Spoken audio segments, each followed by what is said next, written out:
Are you a werewolf?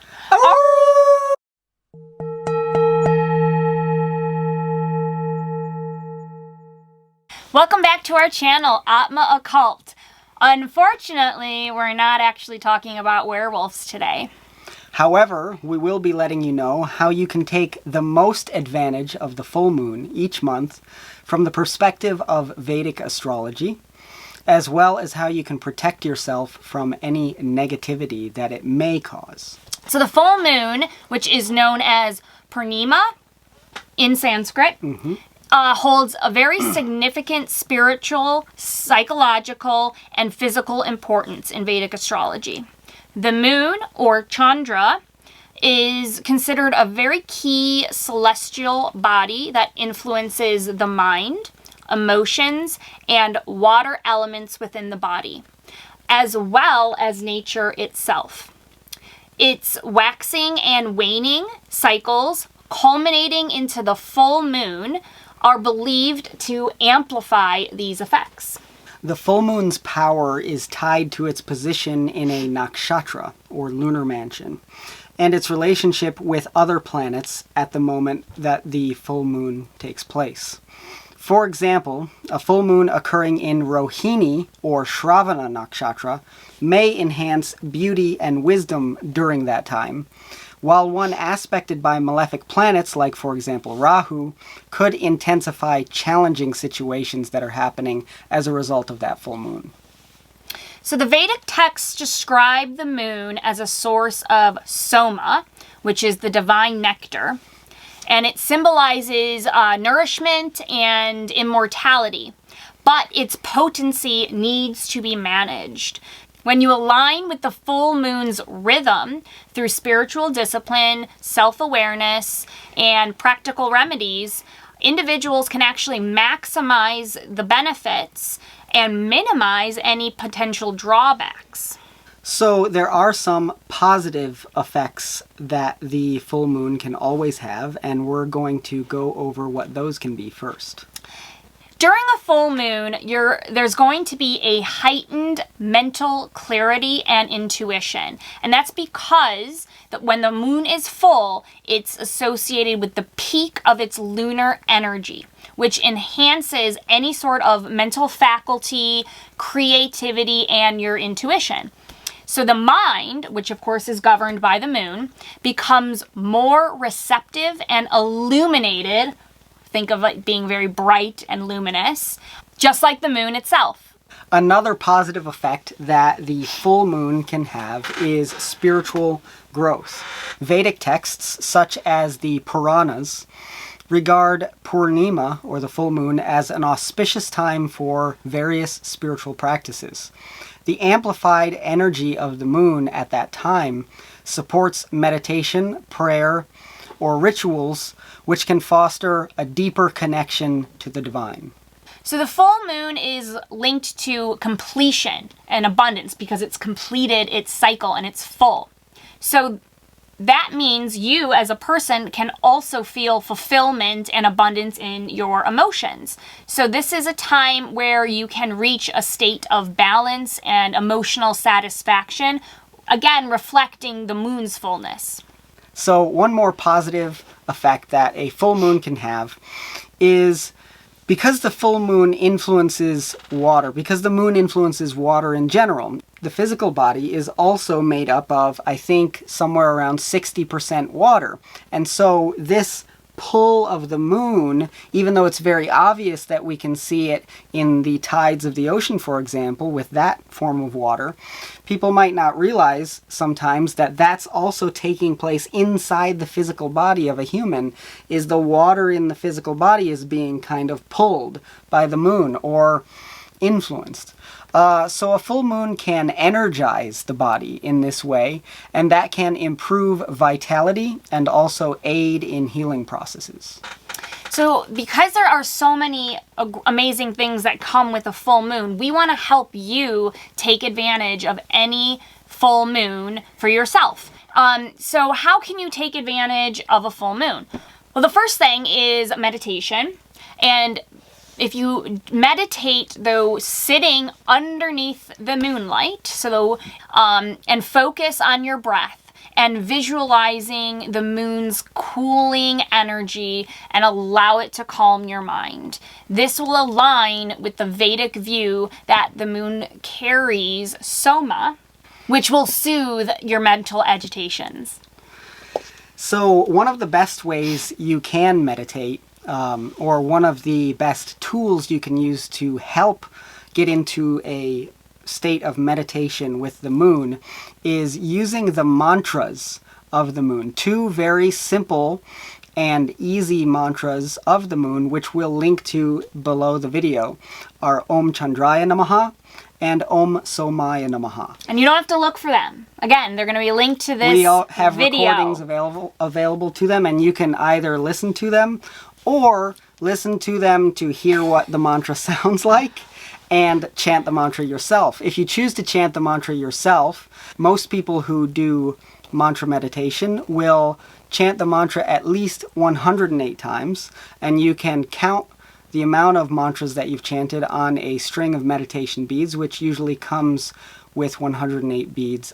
However, if you don't have a string of beads and you still want to count 108 times, we'll also link to a video below of how you can use your fingers to count up to 108 in a really simple and easy way, which is kind of really fun and mentally stimulating. We already got you covered. You don't need to go get meditation beads. We've got a video for you linked again that will tell you how to use your fingers to count. Yeah, so no excuses.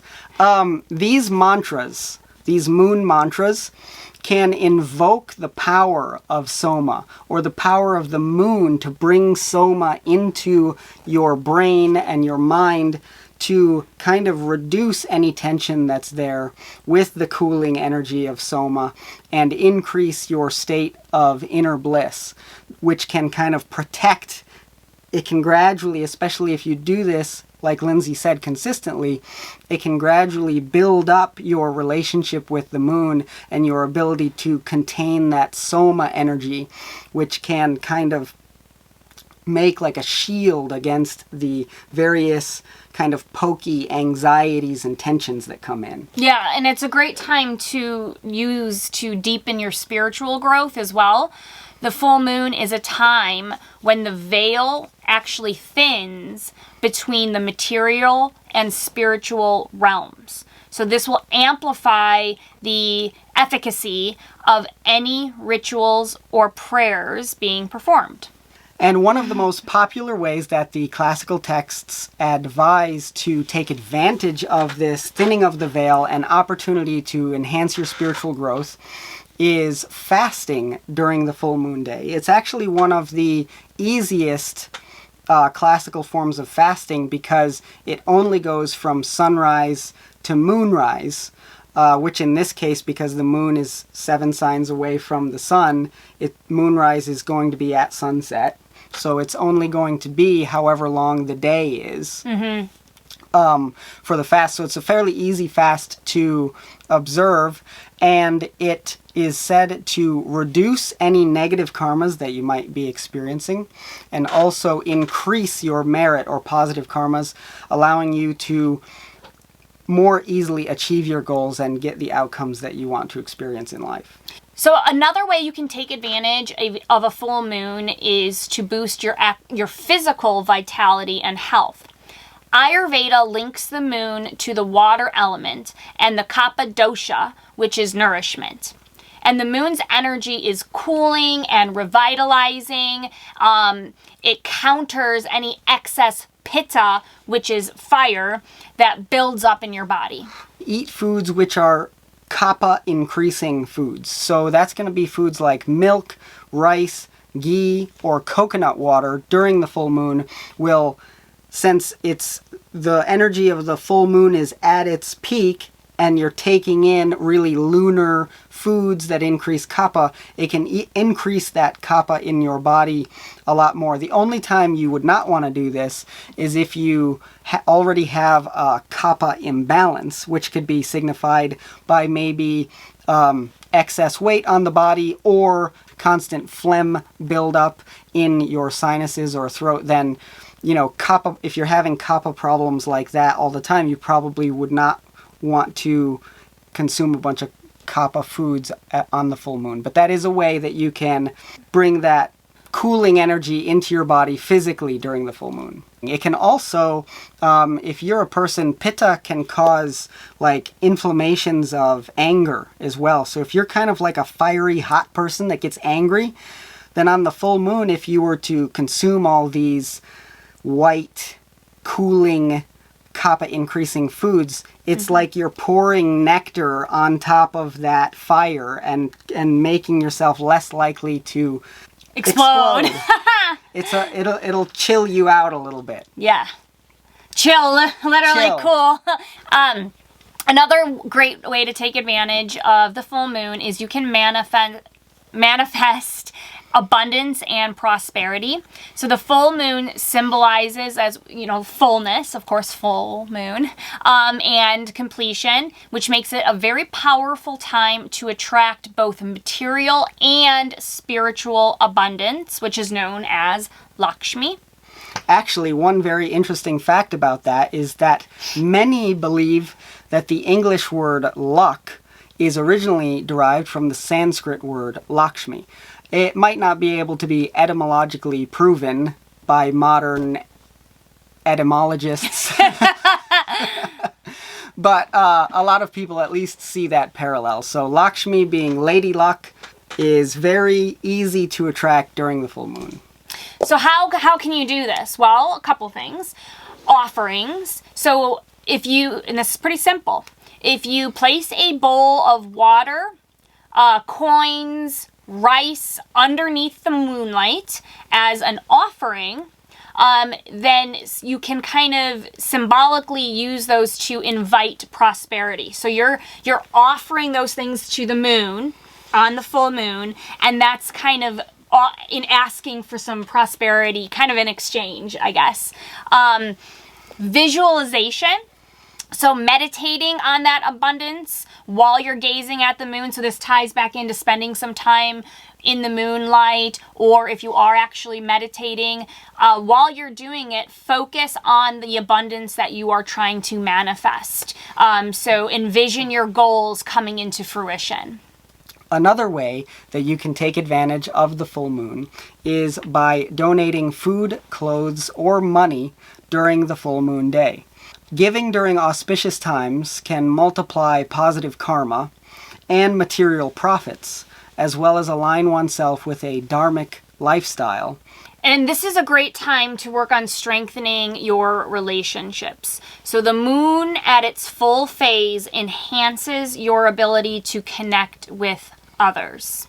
If the moon is a positive full moon and it's operating positively in your life, it can be a very opportune time to resolve conflicts or express your gratitude to the people that are in your life. So the full moon's effects vary by each individual, just like everyone has a unique birth chart and their planetary placements matter.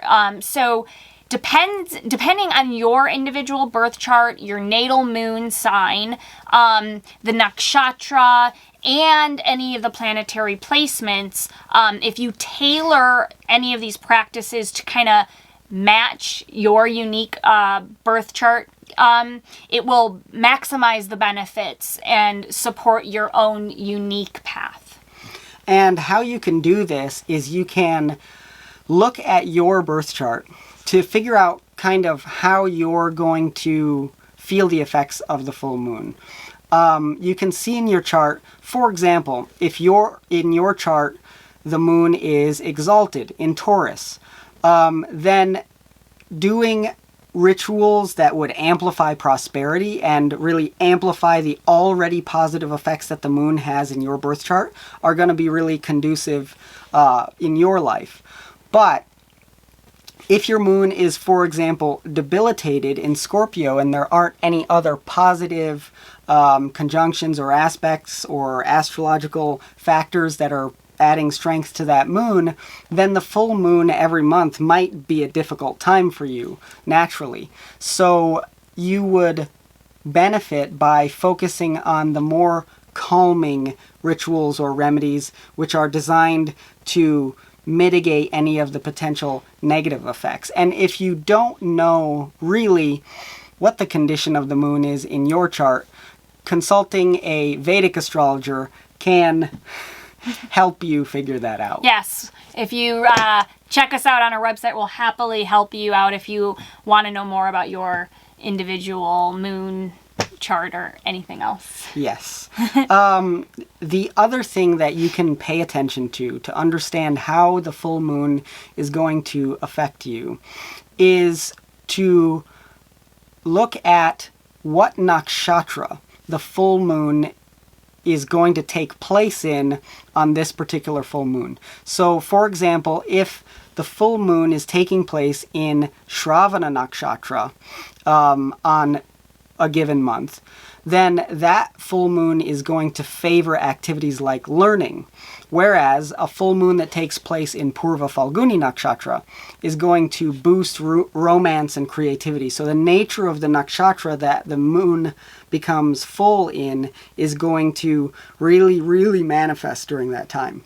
And we actually, on our website, atmaoccult.com, we actually have a free nakshatra calculator as well, because it does vary on where you're located and your time zone. So if you visit us at our website, you can find our free nakshatra calculator, and then you'll know what nakshatra is the full moon going to take place. Yeah, exactly. So of course, remember, consistency is key.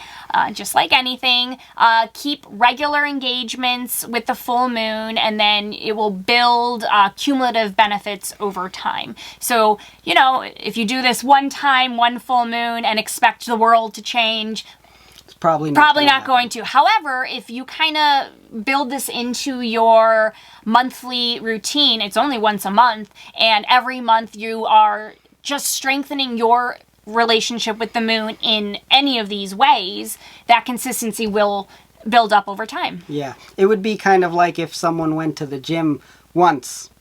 And then you expect to be, whatever. You lost 15 pounds. Why didn't anything happen? Yeah.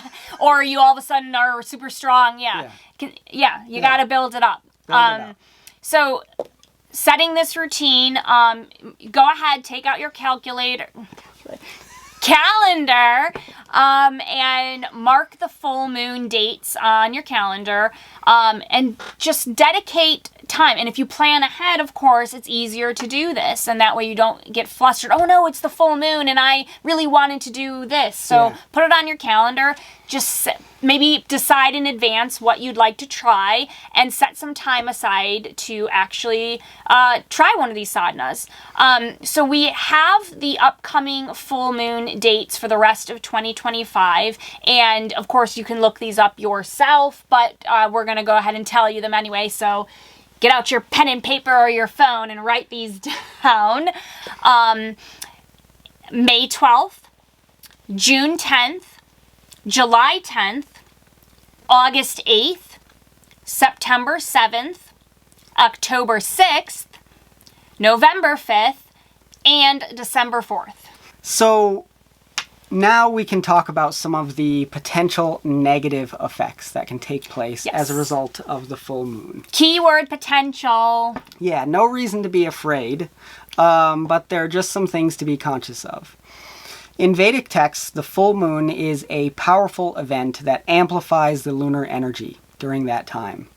While this can offer immense potential for growth, its intensity can also overstimulate or disrupt those who are unprepared or particularly sensitive to that really drastic increase of lunar energy. Especially individuals with a weak or afflicted moon in their birth chart. For example, like one that is debilitated or afflicted by malefic planets. Effects can also vary in intensity depending on the nakshatra that the full moon is taking place in. So, for example, if the full moon is taking place in Ashlesha, which is kind of a more, it's referred to as a tikshna or sharp kind of aggressive nakshatra, this can stir emotional toxicity. Or if it takes place in Magha, which is considered a ugra or terrible, fierce nakshatra, this can amplify a person's ego or themes related to ego clashes during this time. Yeah, so if it's so understanding, because again, we're not talking about the specific full moons and what the effects of those full moons are going to be. This is just a very overall, general information and ways to take advantage of the full moon. But if you learn a little bit more about the nakshatras and you understand when the full moon is taking place, then you can kind of get a pretty good idea of how this particular full moon will be impacting the world. And then specifically you does depend on your birth chart, but it will also impact you because it's impacting everyone. Yeah, and especially if you already have an afflicted moon in your chart, which is going to mean that every full moon might be difficult, then if this specific full moon is also in a sort of aggressive nakshatra, it adds to that, meaning that it's kind of doubly signified that this full moon might be a little bit difficult. Yeah, and the best way, we always say astrology is the best self-help. So understanding this ahead of time, it will make you more prepared to handle it. So that way, if you have a weak mood or your moon or you're a little bit moon is mood. Exactly, moon is mood. It is. These things, the more we talk about these when we're doing this video, the nature of these things kind of starts to come out naturally, whether it's intentional or not. Yeah. So if you have a weak moon, or maybe you're just a very sensitive person and you happen to understand that this particular next full moon is in a pretty aggressive nakshatra, you can be prepared for that and just understand, okay, it might be a difficult day or a difficult few days. I'm ready. I'm going to be extra, self-aware. Yeah. So, for example. So if you or someone you know has a negative reaction to the full moon, you may experience some of these symptoms. So, like, I'm a doctor. We're doctors now. Diagnosing the you are suffering from full moon negativity. So emotional overload, of course, and mental instability. This is intensified because of the lunar energy, can overstimulate your mind, leading to restlessness, irritability, confusion, anxiety, or heightened emotions. Because, of course, remember, the moon rules our emotions and our mental stability. Mm-hmm. It can also amplify negative tendencies. So if a person is harboring unresolved anger, fear, negativity, the full moon's energy may magnify these traits, which will make them harder for you to control. And there might be some physical discomforts. So some texts, like the Ayurveda ones, link the lunar phase to bodily rhythms. So a full moon could potentially cause water retention, restlessness, and even disturbances in your sleep patterns. So now that we've covered what the potential negative effects may be if you're having a negative reaction to the full moon, we're going to help you out. We have some ways that you can protect yourself from these effects. So classical texts like Brihat Parashara Hora Shastra, which is a Vedic text on astrology, as well as Puranas and Ayurvedic traditions, provide practical and spiritual remedies to protect oneself from these potential negative outcomes. It is important to remember that protection in the Vedic context isn't about being afraid of the full moon, or like, oh my god, something bad is going to happen now. I need to just sit and freak be out anxious and hide, about the fact that the full moon is going to be bad and think about it over and over again. But it's more to empower you to harmonize with the energy of the moon, which will prevent or mitigate some of these negative effects. Yeah, which is exactly what this entire video is designed to do for you.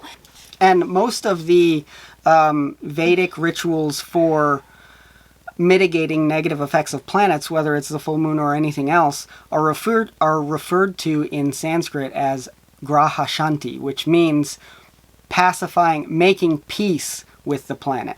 So chanting lunar mantras, which we mentioned them earlier, and they are linked to this video, so you don't have to go looking for them. Meditate with focus. So actually this is important. If you sit facing northwest, because that's the moon's direction, and visualize kind of the moon itself or any sort of white calming light will help calm your mind as well. So practicing the visualization of being focused and calm. Try to avoid overthinking. I know that's like easier said than done, but if you can limit any intense intellectual tasks, or limit your debates, try to keep your mind from becoming irritable, because you don't want to have it be in an irritated state and then the moon is just magnifying it. And another thing is to limit some of the stimuli. This is especially if you're like really sensitive or have a very weak moon, but limit those intense activities, loud music, too much caffeine. Try not to get into any intense arguments. It'll help prevent any emotional turbulence that could happen during this time. Yeah, that can also be, really helpful if you have it on the calendar that, oh, okay, this is a full moon, and either I tend to have difficulty with the full moon each month, or it's going to be a particularly negative full moon because of its nakshatra placement or something. It can just be really helpful that when something starts to happen that's intense, it's like, oh yeah, it's the full moon and it's supposed to be particularly intense for me or this time, and I'm gonna just not react. I'm gonna not get mad, or I'm gonna not engage in this argument because I'm conscious of the fact that this is happening. That's one of the ways that Vedic astrology can be really, really powerful. So one quick fact about lunar mantras that I have noticed and that I've heard from some people that we have shared lunar mantras with, like for example Om Candrāya namaḥ or Om Somāya namaḥ. The one that we seem to have really powerful effects from is Om Somāya namaḥ. And I think that might be because of its nature of not just being linked to Chandra, but also carrying that Soma Shakti, that energy of Soma in the nature of the mantra. It seems to really create a protective shield on the mind and provide a lot of like cooling nourishment that reduces mental tension. So yeah, that's one we definitely like a lot. Definitely. And we have it for you linked here. Performing any sort of cleansing ritual and grounding activity can be very helpful. So if you bathe with water mixed with some rock salts, either before or after moonrise, because salt is believed to absorb and neutralize excess lunar energy and psychic disturbances. If you like incense, burning either sandalwood or camphor incenses can help cleanse your space. You can also walk barefoot on the grass or the earth during the evening to connect with the earth element, because of course the earth element would be the grounding element, and that will counter again the lunar excessiveness, which is another practice rooted in Ayurvedic texts. And yeah, I mean, the moon, if it's going to have a negative effect on you, is going to be kind of, in many ways, pulling on the mind and causing it to become less grounded, and that's where the negativity is going to come from. So getting more grounded, it really makes a lot of sense as a remedy.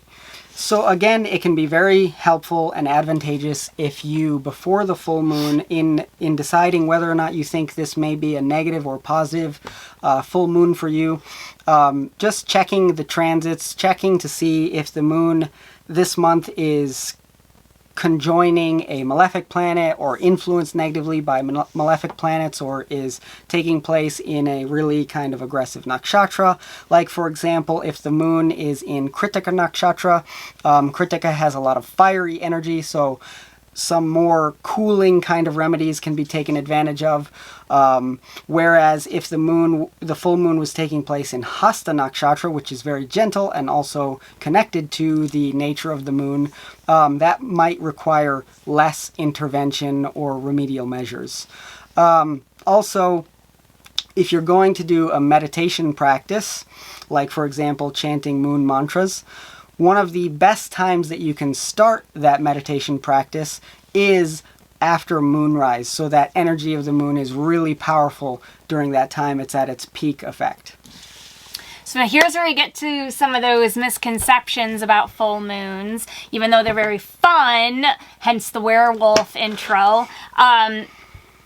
There are several modern misconceptions that have, of course, come about the full moon, and they diverge from the perspectives that are found from the ancient Vedic texts.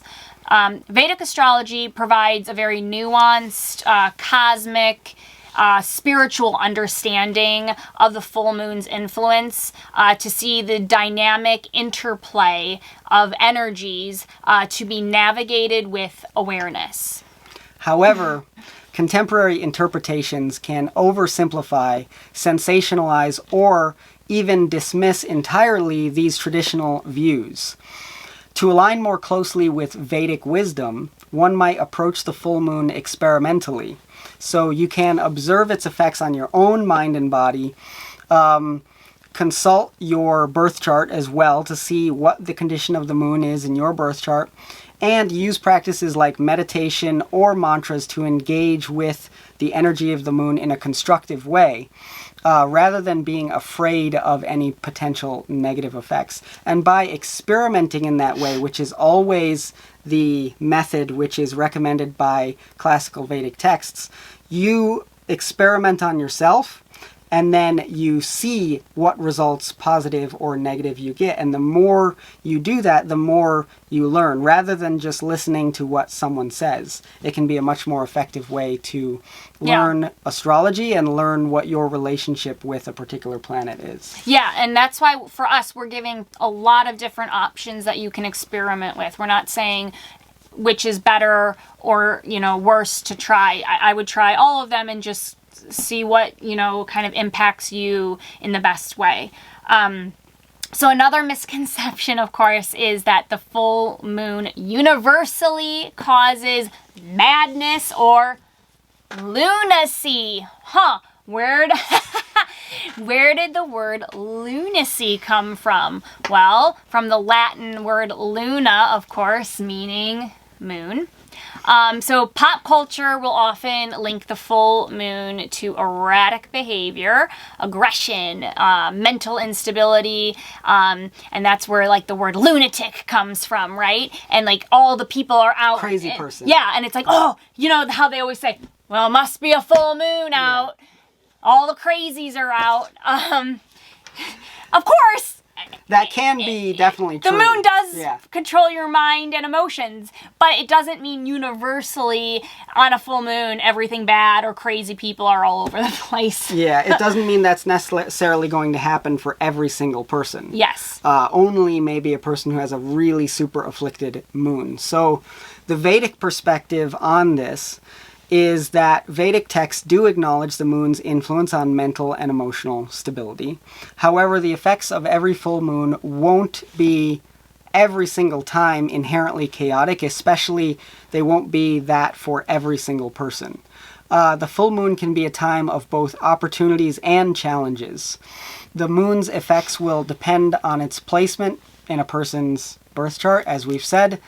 It'll also depend on what aspects or conjunctions are taking place with other planets, and a full moon may positively or negatively amplify the significations of the moon in your unique birth chart. So another misconception is that the full moon's power is superstitious.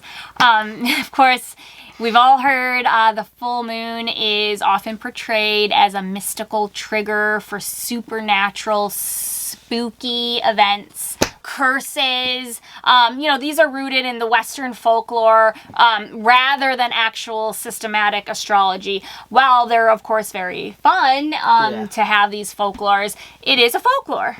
The Vedic understanding isn't superstitious, but more cosmological. The full moon's power stems from its role in the nakshatras, or the lunar mansions, and its relationship with deities like Chandra, the moon. It's a natural part of Rita, or cosmic order, influencing tides, seasons, and human consciousness. Rituals like chanting Om Somāya namaḥ aren't practiced out of superstition or fear, but they are practiced as a disciplined way to align oneself with the energy of the moon. The overall effects of these practices are both practical and spiritual. So we really hope you enjoyed this video, and don't forget to subscribe to our channel, like this video, and of course, leave a comment. Let us know if you liked what we said or have things that have worked for you to connect with the energy of the full moon or remedy its potential negative effects. And don't forget to visit us at atmaoccult.com to see everything we have to offer on our website.